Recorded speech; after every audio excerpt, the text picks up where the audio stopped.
नमस्कार जय जगन्नाथ मु दिशु एंड दीप्ति यूट्यूब चैनल को आपण मानक स्वागत करुच्ची। चलंतु आज आम प्रस्तुत करिबा चूड़ा उपमा। चलंतु आम देखि नवा चूड़ा उपमा पई कौन सब नहीं। 3टी टमाटर, गोटे पियाज, गोटे आलू, 3टी कंचा लंका, गोटे बाउल चूड़ा, स्वीट कॉर्न किछि, चिना बादाम और भूसंग पत्र को भल भाव में मु काटी नहीं भल भाव में क्लीन करी काटी नेबे।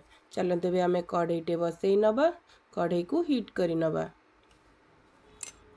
देखंतु एबे हमर कढ़ई हीट हो जाइछि। सेथिरे किछि आम ऑयल दे दबा।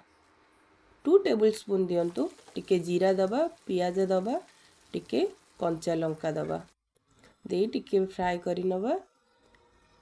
फिर दबा टिके 3टी काटी रखी टमाटो, गोटे आलू ताको भल भाव में मिक्स करी नवा।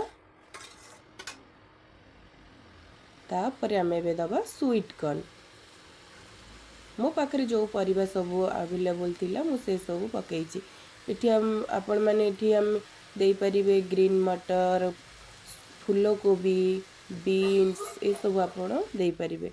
मो पाखरे जो जो परिबा थिला मु सेई परिबारे ऐड करछि। एबे चलंतु आम एबे सुखिला मसला किछि ऐड करनबा।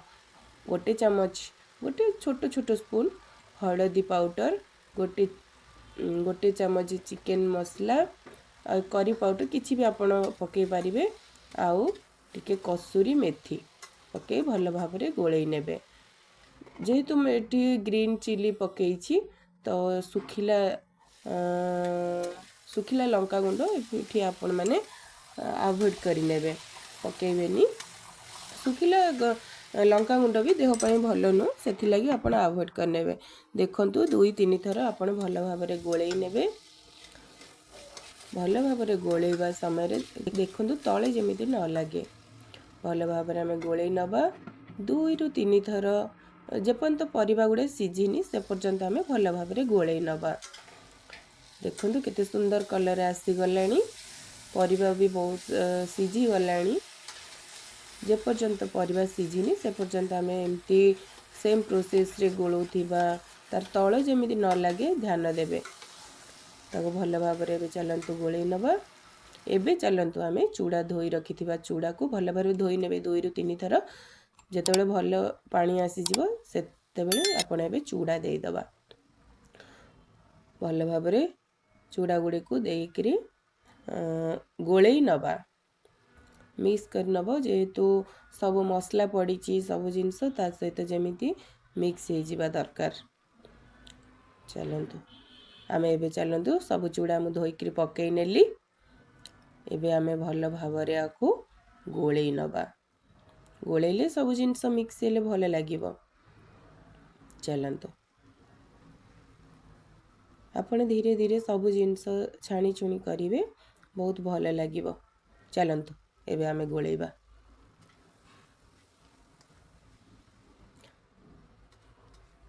किछि समय एमती गोळेइबे जहा फल रे चूड़ा सहित सब मसला मिसी जीवो।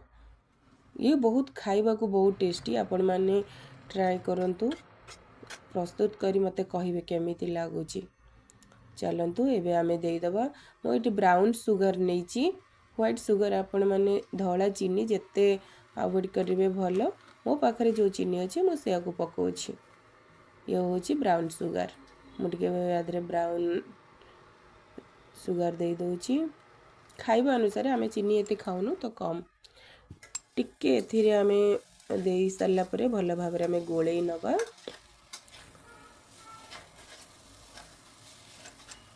देखंतु भल भाव में मिक्स करी नेली। एबे चलंतु आमे एथिरे किछि कटा पियाज सेथिरे आमे गोटे पियाज यूज करथिले। एठी आमे एबे आउ गोटे पियाज कि 2टा पियाज, टिके धनिया पत्र काटी रखिबे। धनिया पत्र, टिके गरम मसला पकेबे ऊपरे। आउ एठी हम छाणी रखिथिली भृसंग पत्र आउ चिना बादाम। आकु आमे पके भल भाव में गोळेई नबा। आपण पाखरे जदि ऑरिगानो थाए तो ऑरिगानो टिके पकेबे बहुत भल स्मेल। आपण माने ये भी यूज करि परिबे मैगी मसला वो भी बहुत भल टेस्ट दिए। देखंतु मु भल भाबरे गोळेई नउछि खाइबा को बहुत टेस्ट आ वो बहुत हेल्दी भी। आपण माने मॉर्निंग रे ब्रेकफास्ट यही सब खांतु बहुत भल लागिवो भल भी देह पई। देखंतु मु जो कंचा प्याज ऊपर देइछि ताकू जस्ट खाली गोळेई नेबे एते समय आकू गोळेई बेनी सिझेई बेनी खाइबा को भल लागिवोनी जस्ट खाली टिके गोळेई नेबे हे सारिला परे आकू आमे एबे बंद गोळेई दबे भल भारे गोळेई गळेई देबे गोळेई देई सारला परे बंद करि नेबे आ सर्व करि नेबे। आपण एपर्यंत मो वीडियो जेहेतु देखि सारिलेनी दयाकरी मते मोर एतिक अनुरोध रहिबो ए वीडियो को लाइक करंतु शेयर करंतु और सब्सक्राइब करंतु।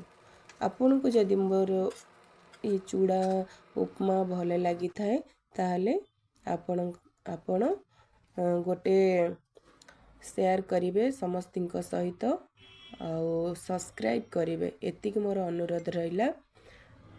चूड़ा संतुला भल लगी थिले आपण गोटे कमेंट दे परिबे। चलंतु एबे आमे चूड़ा संतुलाटी को डेकोरेट टिके करिबा जाकू भल देखा जिवो। देखंतु केडे सुंदर उपमाटे हेची।